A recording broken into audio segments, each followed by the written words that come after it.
Dear friends, you are welcome to Historia. Historia പുതിയ ക്ലാസ്സിലേക്ക് നിങ്ങൾക്ക് എല്ലാവർക്കും സ്വാഗതം. അപ്പോൾ ഇന്നത്തെ ക്ലാസ്സിൽ നമ്മൾ പൊതുവെ എല്ലാ ക്ലാസ്സിലും ചെയ്യുന്ന പോലെ തന്നെ മൂന്ന് പ്രധാനപ്പെട്ട ചോദ്യങ്ങളും അതിന്റെ ഉത്തരങ്ങളും അനുബന്ധ കാര്യങ്ങളുമായി മൂന്ന് പ്രധാനപ്പെട്ട ടോപ്പിക്കുകളാണ് നമ്മൾ പഠിക്കാൻ പോകുന്നത്. അപ്പോൾ നമുക്ക് ക്ലാസ്സിലേക്ക് പോകാം. ഒന്നാമത്തെ ചോദ്യം നമ്മുടെ ഐടി മേഖലയാണ്. നമുക്കറിയാം പൊതുവെ ചോദിക്കാനുള്ള ഒരു ഭാഗമാണ് IT and cyber act, cyber ലോവുമായി ബന്ധപ്പെട്ട കാര്യങ്ങൾ ചോദിക്കേണ്ടത്. ആ ഭാഗത്താണ് ഒന്നാമത്തെ ചോദ്യം വരുന്നത്. ചോദ്യം ഇതാണ്: സൈബർ ടെററിസവുമായി ബന്ധപ്പെട്ട IT വകുപ്പ് ഏതാണ്? സൈബർ ടെററിസം അല്ലെങ്കിൽ സൈബർ ഭീകരതയുമായി ബന്ധപ്പെട്ട IT വകുപ്പ് ഏതാണ് അല്ലെങ്കിൽ ആക്ട് ഏതാണ്? ഇത് 2 or 3 തവണ PSCക്ക് ചോദിച്ചിട്ടുണ്ട്.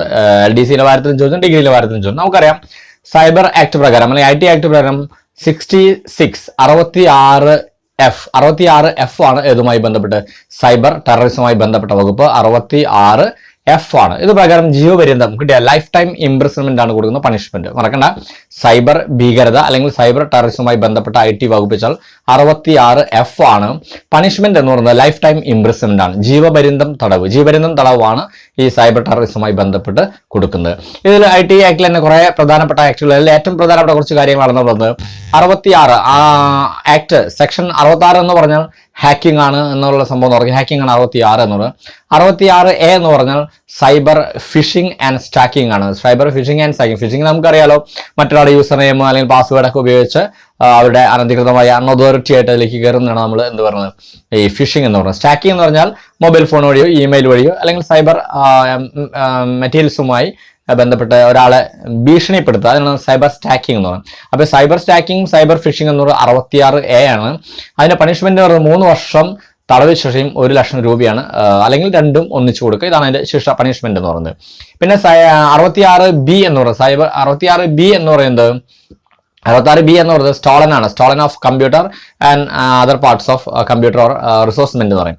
അതായത് കമ്പ്യൂട്ടറുമായി ബന്ധപ്പെട്ട ഭാഗങ്ങൾ അല്ലെങ്കിൽ കമ്പ്യൂട്ടറോ അല്ലെങ്കിൽ അതിലെ വിവരങ്ങളോ സ്റ്റോളൻ ചെയ്യുക, മോഷ്ടിക്കുക. അതിനാണ് നമ്മൾ 66B എന്ന് പറയുന്നത്. 66B പ്രകാരം ഇതിന്റെയും പണിഷ്മെന്റ് എന്ന് പറയുന്നത് 3 വർഷം തടവും 1 ലക്ഷം രൂപ പിഴയുമാണ്. അതല്ലെങ്കിൽ ബോത്താർ രണ്ടും കൂടി ഒരുമിച്ച് കിട്ടാം. അപ്പൊ 66 ഓർത്തുക ഹാക്കിംഗ് ആണ്. 66A എന്ന് പറഞ്ഞാൽ cyber phishing and cyber stacking ആണ്.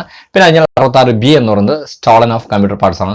ദെൻ 66C എന്ന് പറയുന്നത് ഐഡന്റിറ്റി തെഫ്റ്റ് ആണ്. ഐഡന്റിറ്റി തെഫ്റ്റ്, മറ്റൊരാളുടെ എന്താ പറയുക ഡൊമൈൻ നെയിമോ മറ്റെല്ലാം ഉപയോഗിച്ച് അവരുടെ ഐഡന്റിറ്റി ടെസ്റ്റ് ചെയ്യുക, അത് മോഷ്ടിച്ച് അത് പ്രകാരം മറ്റാരെങ്കിലും വഞ്ചിക്കുകയോ പറ്റിക്കുകയോ ചെയ്യുക. അതാണ് ഐഡന്റിറ്റി തെഫ്റ്റ് എന്ന് പറയുന്നത്. അതിനും വരുന്ന പണിഷ്മെന്റ് പറയുന്നത് 3 വർഷം ശിക്ഷയും 1 ലക്ഷം രൂപയും അല്ലെങ്കിൽ ബോത്താർ രണ്ടും കൂടി ഒരുമിച്ചാകാം. അതാണ് 66C എന്നുള്ളത്.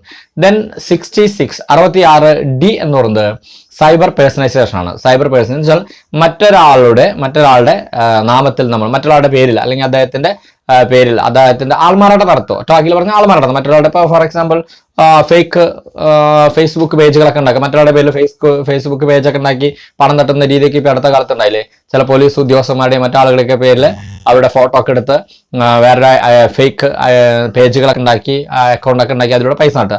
അപ്പൊ പേഴ്സണലൈസേഷൻ എന്ന് വെച്ചാൽ എന്താ പറയാ, മറ്റൊരാളുടെ പേരിൽ നമ്മൾ ഇംപേഴ്സണൈസേഷൻ ചെയ്യുക, കിട്ടിയ മറ്റൊരാളുടെ പേര് ഉപയോഗിക്കുക. അതിനാണ് നമ്മൾ ആൾമാറാട്ടം നടത്തുക. ഒറ്റ വാക്കിൽ പറഞ്ഞാൽ ആൾമാറാട്ടം നടത്തുക.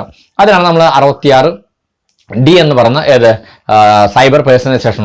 ഇതിന് കൊടുക്കുന്ന ശിക്ഷ എന്ന് പറയുന്നത് 3 വർഷം തടവും 2 ലക്ഷം രൂപയാണ്. 3 വർഷം തടവും 2 ലക്ഷം രൂപയാണ്, അല്ലെങ്കിൽ രണ്ടും കൂടി ഒരുമിച്ചാകുക. അതാണ് 66D എന്ന് പറയുന്നത്. ദെൻ 66E എന്ന് പറയുന്നത് 66E എന്ന് പറയുന്നത് വയലേഷൻ ഓഫ് നമ്മുടെ പേഴ്സണലായ കാര്യങ്ങളാണ്. പ്രൈവസി എന്ന് പറയും. വയലേഷൻ ഓഫ് പ്രൈവസി, നമ്മുടെ പ്രൈവറ്റ് ആയിട്ടുള്ള കാര്യങ്ങൾ, നമ്മുടെ സ്വകാര്യമായിട്ടുള്ള കാര്യങ്ങൾ എന്താ പറയുക വയലേറ്റ് ചെയ്യുക, ലംഘിക്കുക, ആരെയും ലംഘിക്കുക. അതാണ് വയലേഷൻ ഓഫ് പ്രൈവസി എന്ന് പറയുന്നത്. അത് 66E ആണ്. ഇതും പണിഷ്മെന്റ് പറയുന്നത് 3 വർഷം തടവും 2 ലക്ഷം രൂപ പിഴയാണ്. അതല്ലെങ്കിൽ രണ്ടും കൂടി ഒന്നാക്കാം. അപ്പൊ 66A, 66B, 66C identity theft, 66D എന്ന് പറയുന്നത് പേഴ്സണലൈസേഷൻ എന്ന് പറയുന്നത് ദാറ്റ് ഈസ് ആൾമാറാട്ടം എന്ന് പറയുന്നത്. 66E എന്ന് പറയുന്നത് violation of privacy. Then 66F അതാണ് സൈബർ ടെററിസം എന്ന് പറയുന്നത്. നമ്മൾ സ്റ്റാർട്ടിങ്ങിൽ പറഞ്ഞു. ക്ലിയർ ആയില്ല? അപ്പൊ 66F ആണ് cyber terrorism, life time imprisonment. ഇതാണ് ഒന്നാമത്തെ ചോദ്യം. അപ്പൊ ചോദ്യം ക്ലിയർ ആയില്ല? അപ്പൊ 66F മറക്കണ്ട, സൈബർ ഭീകരതയുമായി ബന്ധപ്പെട്ട IT വകുപ്പാണ് 66F. അപ്പൊ അതിനോടൊപ്പം ഈ കാര്യങ്ങൾ പിന്നെ 70 എന്ന സംഭവം ഉണ്ട്. സെക്ഷൻ 70 പ്രകാരം വരുന്ന കാര്യമാണ് നമ്മൾ ഈ മിസ്ലീഡിംഗ് ആയിട്ടുള്ള ഫോൾസ് ആയിട്ടുള്ള വിവരങ്ങൾ ഇൻഫർമേഷൻ നമ്മൾ കൊടുക്കുക. പിന്നെ 70A ആണെങ്കിൽ പോണോഗ്രാഫിയാണ്. പോണോഗ്രാഫി നമുക്കറിയാലോ, സെക്സ് ആയിട്ടുള്ള പോണോഗ്രാഫിയാണ് 70A എന്ന് പറയുന്നത്. 70B എന്ന് പറയുന്നത് ചൈൽഡ് പോണോഗ്രാഫിയാണ് പറയുന്നത്. ക്ലിയർ ആയില്ലോ? പിന്നെ ഇതുമായി ബന്ധപ്പെട്ട പ്രധാനപ്പെട്ട വകുപ്പുകളാണ്. അപ്പോൾ ഏറ്റവും പ്രധാനമായിട്ട് ചോദിച്ചുള്ള ഈ 2 കാര്യങ്ങളാണ്. അപ്പൊ അതും ഒന്ന് പഠിച്ചു വയ്ക്കുക. സോ ഒന്നാമത്തെ ചോദ്യം ക്ലിയർ ആയിരിക്കണോ? ഇനി രണ്ടാമത്തെ ചോദ്യത്തിലേക്ക് നമുക്ക് പോകാം. രണ്ടാമത്തെ ചോദ്യം പറയുന്നത് ചിപ്കോ പ്രസ്ഥാനം ആരംഭിച്ചത് ഏതു വർഷമാണ്? ചിപ്കോ പ്രസ്ഥാനം ആരംഭിച്ചത് ഏതു വർഷമാണ്? ആദ്യകാലങ്ങളിൽ ഇങ്ങനെ ചോദ്യം ഉണ്ടായിരുന്നില്ല. ചിപ്കോ പ്രസ്ഥാനം ആരംഭിച്ചത് 1970കളിൽ നിന്ന് മാത്രമേ ഉണ്ടായിരുന്നുള്ളൂ. ഇപ്പൊ അതിന് വ്യക്തമായിട്ട് ഉത്തരം വന്നു തുടങ്ങിയിട്ടുണ്ട്. അപ്പൊ ഓർക്കുക, ചിപ്കോ പ്രസ്ഥാനം 1973 ആരംഭിച്ചത്. ചിപ്കോ പ്രസ്ഥാനം 1973 ആരംഭിച്ചത് എവിടെ വെച്ച് നമുക്കറിയാം. എവിടെയാണ്? പഴയ ഉത്തർപ്രദേശും ഇപ്പോഴത്തെ ഉത്തരാഖണ്ഡും. ഉത്തരാഖണ്ഡിലെ ചമോലി എന്ന് പറഞ്ഞ ഉത്തരാഖണ്ഡിലെ ചമോലി എന്ന ജില്ലയിൽ 1973 ചിപ്കോ പ്രസ്ഥാനം ആരംഭിച്ചത്.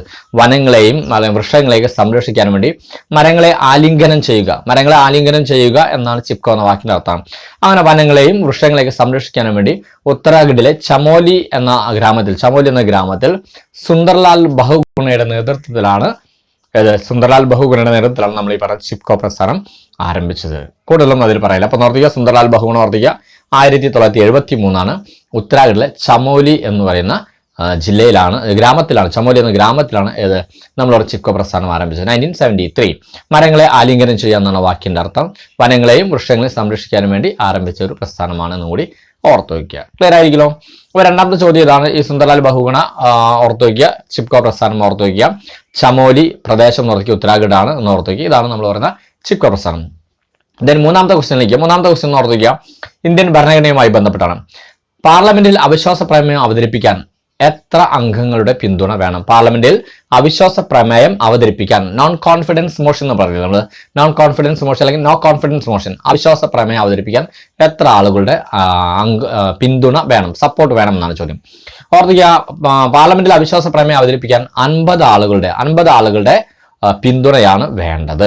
അപ്പോൾ പാർലമെന്റിൽ അവിശ്വാസ പ്രമേയം അവതരിപ്പിക്കാൻ ലോകസഭയിൽ മാത്രമേ അവിശ്വാസ പ്രമേയം അവതരിപ്പിക്കാൻ സാധ്യമാകൂ.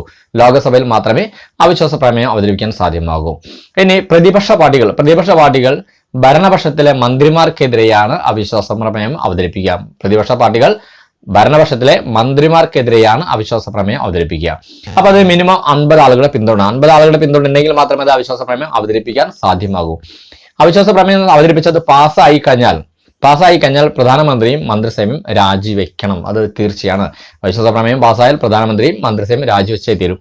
ഇനി അവിശ്വാസ പ്രമേയം പാസ്സാവാൻ സാധാരണ ഭൂരിപക്ഷം വേണോ അതോ 3/2 ഭൂരിപക്ഷമാണോ? ഓർമ്മിക്കുക, കേവല ഭൂരിപക്ഷം മതി. ദാറ്റ് ഈസ് സിമ്പിൾ മജോറിറ്റി മതി. പാർലമെന്റിന്റെ സാധാരണ ഭൂരിപക്ഷം മതി അവിശ്വാസ പ്രമേയം പാസ്സാവാൻ.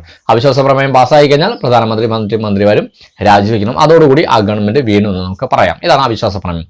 ഇനി ഇന്ത്യയിൽ ആദ്യമായി അവിശ്വാസ പ്രമേയം അവതരിപ്പിച്ച ആരാച്ചാൽ JB കൃപലാനി. 1963 ആചാര്യ JB കൃപലാനിയാണ് നെഹ്റുവിനെതിരെ അവിശ്വാസ പ്രമേയം അവതരിപ്പിച്ചത്. അവിശ്വാസ പ്രമേയം പരാജയപ്പെട്ടു. നെഹ്റു ഗവൺമെന്റ് വീണ്ടും മുന്നോട്ട് പോയി.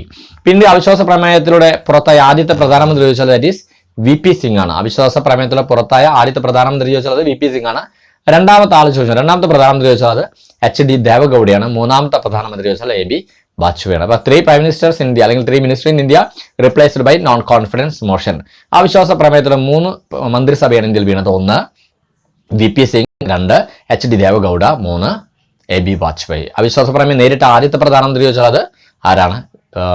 നെഹ്റു. ഓർത്തുക, അവതരിപ്പിച്ച ആള് JB കൃപലാനി. ക്ലിയർ ആയിരിക്കലോ? അപ്പൊ അവിശ്വാസ പ്രമേയം ഓർത്തുക, 50 ആളുകളുടെ പിന്തുണ വേണം. ലോകസഭയിൽ മാത്രമേ അവതരിപ്പിക്കാൻ പാടൂ. ഭരണപക്ഷത്തിലുള്ള മന്ത്രിമാർക്കെതിരെയാണ് അവിശ്വാസ പ്രമേയം പാസ്സാക്കുക.